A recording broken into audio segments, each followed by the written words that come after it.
ये मेरे हित कर नहीं है, अच्छी नहीं है, मेरे काम के नहीं है, इसको क्या करो, डिलीट करो। अच्छी चीज को क्या करो, मेरे लिए अच्छी होगी। पाप मेरे लिए अच्छे नहीं है, इसलिए इनको क्या करो, डिलीट, दूर रहो, इसको मेरे पास इनका कोई उपयोग नहीं है। पुण्य मेरे लिए कैसा है, अच्छा है, शुक्र है, इसलिए जिससे बन सकता है इसको डाउनलोड करते जाओ, आपके दिमाग में भरते चले जाओ, डालते जाओ, डालते जाओ। क्यों? क्योंकि अच्छी चीज कभी पुण्य आपके लिए पतन का रास्ता नहीं खोलेगा, है ना। पुण्य हमेशा क्या करेगा, आपके लिए निरंतर सुख का मार्ग खुलेगा, निरंतर आपके लिए। एक और बात है आदर्शी, ये बताओ छोड़ा क्या जाता है, पाप को कि पुण्य को? किसको छोड़ा जाता है? बोले कि छोड़ने के लिए तो पाप को ही कहा, पुण्य को छोड़ने की बात नहीं। फिर दूसरी एक और बात आई, लिखा है अपने यहाँ निर्जरा की बात आई है। तो निर्जरा करने के लिए हमारे आचार्यों ने लिखा अशुभ कर्म की निर्जरा करने का विधान कहा। शुभ कर्मों की निर्जरा होना अपनी बात अलग है, होती अलग बात है, लेकिन पाप की निर्जरा करो ऐसा कहा। पाप से बचो ये कहा, अशुभ की निर्जरा करना, शुभ की निर्जरा नहीं की जाती। इसलिए एक और है, जब आप यहां से सीढ़ी से ऊपर जाते हो, लोग ये कहते कि पुण्य को छोड़ो, पुण्य को छोड़ो। अरे छोड़ने की जरूरत नहीं है। जैसे ही आप यहां से सीढ़ी से ऊपर चढ़े और ऊपर पहुंचते ही हैं, अब ये बताओ तुम ऊपर पहुंचे, सीढ़ी छोड़ी कि छूट गई? सीढ़ी छोड़ी तुमने कि छूट गई? अरे ऊपर पहुंचते ही तो अपने आप क्या हो जाती है, सीढ़ी छूट ही जाती है। इसलिए पुण्य को छोड़ने की जरूरत नहीं है। लोग जो कहते हैं अरे पुण्य छोड़ो पाप छोड़ो, दोनों एक समान है, चाहे पुण्य की बेड़ी हो चाहे पाप की बेड़ी हो। अभी उनको बेड़ी का रहस्य पता नहीं है। बंधुओं, जिस दिन उन्हें पुण्य पाप का रहस्य समझ में छोड़ना है तो पाप को छोड़ना, पुण्य को छोड़ने की जरूरत नहीं। जिस दिन तुम मंजिल पर पहुंच जाओगे उसको छोड़ने की जरूरत नहीं, अपने आप छूट जाएगा। जैसे आप सीढ़ी चढ़ करके ऊपर जाते हो और अंतिम अपनी मंजिल पर पहुंचते हो तो सीढ़ी छूटती है कि छोड़ते हो आप? इसलिए पुण्य छोड़ने की जरूरत नहीं, पुण्य तो अपने आप छूट जाता है। इसलिए कभी भी किसी की बातों में ये मत कहो।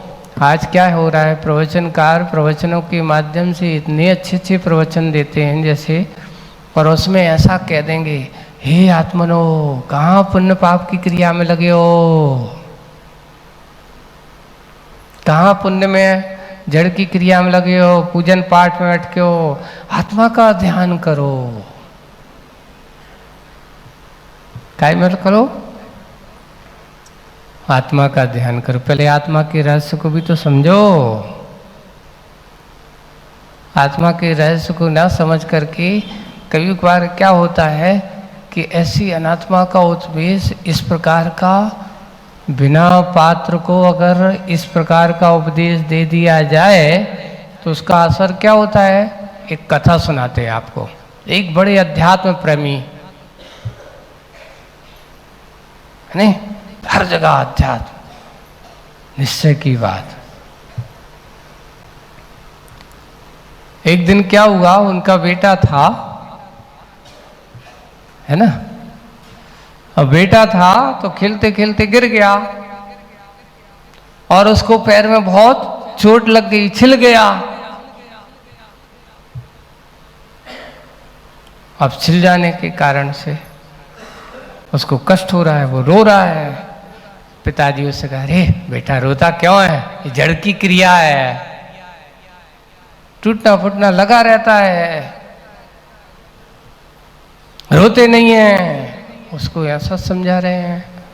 जिन्हें कि उसको पुचकारो, बेटा सहलाओ, है पुद्गल है, इसको लगा है, आत्मा को थोड़ी लगता है।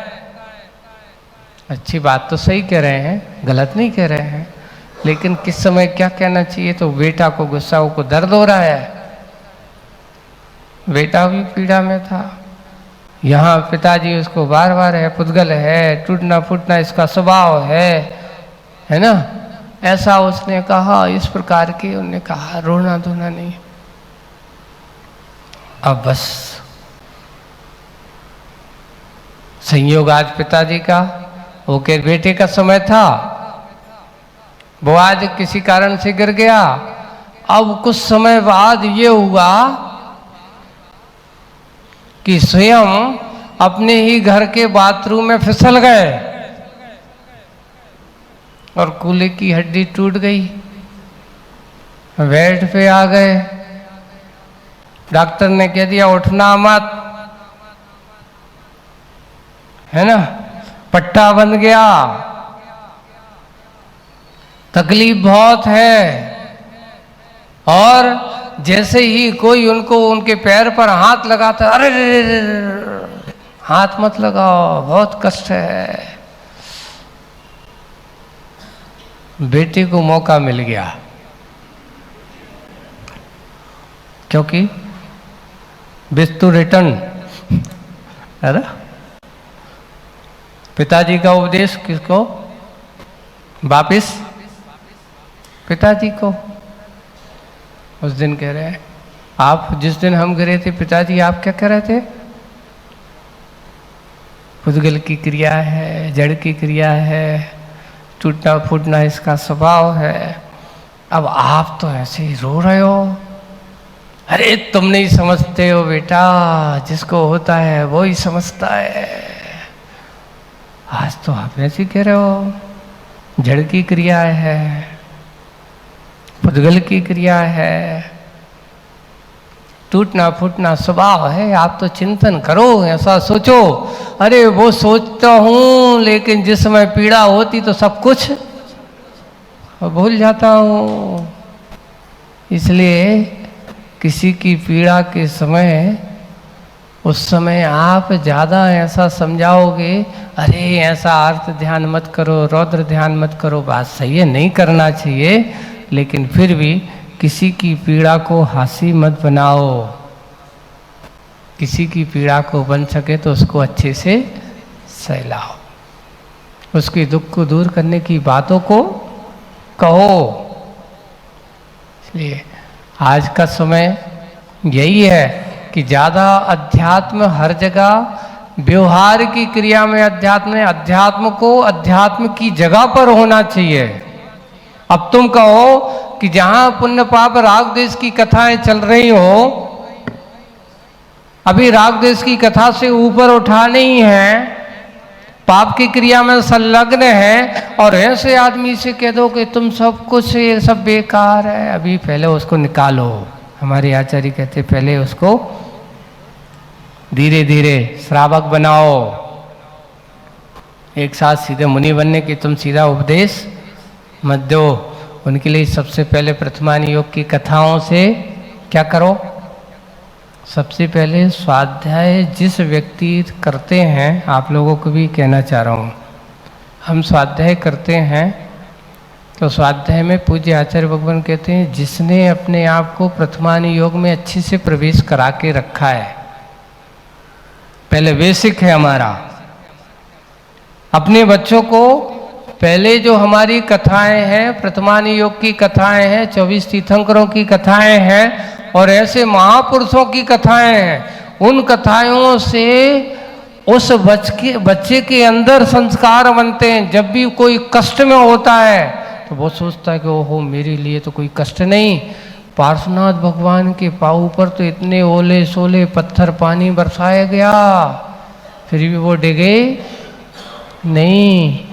मेरे पास तो कोई इतना उपसर्ग नहीं है, इतना बड़ा आदिनाथ भगवान के ऊपर कम से कम कितने तीव्र अंतराय कर्म का इतने समय तक भोजन नहीं मिला, आहारचर्या नहीं हुई, 6-6 माह तक अंतराय कर्म का उदय चला। फिर भी वे मार्ग से च्युत नहीं हुए, ये कहलाता है प्रथमान योग। ऐसा सोचते हैं, चिंतन करते हैं, इसलिए लिखा है प्रथमान योग मर्था ज्ञानम चरितम पुराणम अपि पुण्यम बोधि समाधि निधानम। प्रथमानी योग को कम मत समझ लेना। प्रथमानी योग के लिए आचार्य समंत भद्र महाराज लिखते हैं कि जिसने अच्छे से प्रथमानी योग का अध्ययन किया हो, अपने बच्चों को अपने महापुरुषों की कथाएं सुनाना चाहिए। इधर उधर की कथाएं नहीं सुनो। पहले हमारी दादियों का काम होता कि अच्छे अच्छे सती अंजना की कथा सुनाते थे, और ऐसे महापुरुषों की कथा सुनाती थी, सीता की कथा सुनाती थी, राम की कथा सुनाती थी। पर आजकल कथाएं सुनावे वाली ना दादी बची हैं, न पढ़ने वाले बच्चे हैं। क्यों? अब तो कथा आज के दादा दादी कौन होगा? टीवी हो गई, मोबाइल हो गया, वो जो कुछ सुना देवे तो वो ही हमारा सब कुछ। देखिए, एक अपने पास अभी बहुत अच्छी बात थी, एक छोटी सी अभी कहानी पढ़ी। और कहानी, एक बिटिया कहती है अपनी माँ से, सुनो माँ, आपको ये बर्तन बांधने वाली, ये जो अपनी रोज़ अपने काम करने वाली बाई आती है रोज़ दिन भर रेडीमेड, आपको इस पर कितना भरोसा है? बोले कि बहुत भरोसा है। बहुत भरोसा है? अच्छा, बहुत भरोसा है। एक काम करो, आप इसको अपनी तिजोरी में जितना सोना चांदी है, पैसा है, सब इसको दे दो, कीमती चीजें है। ऐसा होता है कहीं? इतना भरोसा थोड़ा होता है। ऐसा कोई दिया जाता है क्या? ऐसा सौंपा जाता है? और उसने उस बेटी को क्या कर दिया? धुतकार दिया, डांट दिया।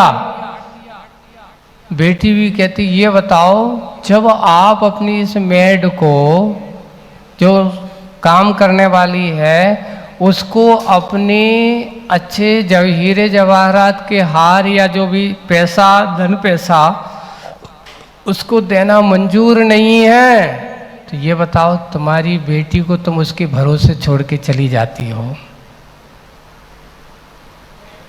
कितनी बड़ी बात कही है। यानी तुम्हें उस पर इतना भरोसा है? यानी ये बताओ, सोना चांदी कीमती है कि तुम्हारी संतान कीमती है? यानी आप अपनी बेटी को दिन भर उसके भरोसे छोड़ के चले जाते हो, लेकिन पैसा, सोना चांदी देना उसको भरोसा नहीं करते हो। सोचिए, उन्होंने कहा कि जो अपनी संतान पर ऐसे दूसरों के भरोसे छोड़ जाता हो, तो क्या उसका भरण पोषण पालन कैसा होगा? इसलिए अपनी संतान पर भरोसा करना है तो सबसे पहले किसी के भरोसे मत छोड़िए। क्या भरोसा? कौन सी शिक्षा दे दे, कौन से पाठ पढ़ा दे, किसके मन में क्या बात आ जाए। आज यही हो रहा है कि आज माता पिताओं के पास अपनी संतानों के संस्कार देने के लिए समय है ही नहीं। एक कमरे में बैठे, सब अपनी अपनी खोल के बैठ जाते हैं। बाजू बाजू में बैठे, उनको यही पता नहीं चलता कि कौन आया और कौन चला गया। आज के समय में, मोबाइल के समय में, आदमी इतना व्यस्त हो गया है, इतना व्यस्त हो गया है कि उन्हें अपने बच्चे पर भी भरोसा। अभी एक वीडियो देखी थी, एक माँ अपने बच्चे को क्या खिला रही है?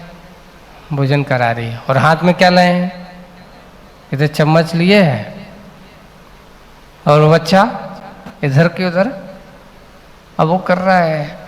और यहाँ तक कि उसने पता नहीं कि उसको बीच में जो बच्चे का जो चम्मच में लगाती है और उठा करके कुछ और चीज़ खिलाई। बच्चा छोटा सा था, तिलमिला गया। क्यों? क्योंकि उसमें जाकर के एक कीड़ा वगैरह गिर गया, कुछ सीप जा सकर गिर गई। यानी आज आप लोगों को यही कहना चाहे तो कि आप लोग सबसे पहले इन चीज़ों के समय, कभी भोजन के समय, अपने बच्चों के भोजन कराते समय, अपने परिवार के भोजन कराते समय अगर इस प्रकार की लापरवाही करते हो तो समझ लेना उस परिवार का कभी स्वास्थ्य ठीक हो ही नहीं सकता। इसलिए सबसे पहले क्या होना चाहिए, जिस समय भोजनशाला में अगर तुम्हारे मोबाइल टीवी हैं, उस भोजनशाला में कभी शुद्धि हो ही नहीं सकती।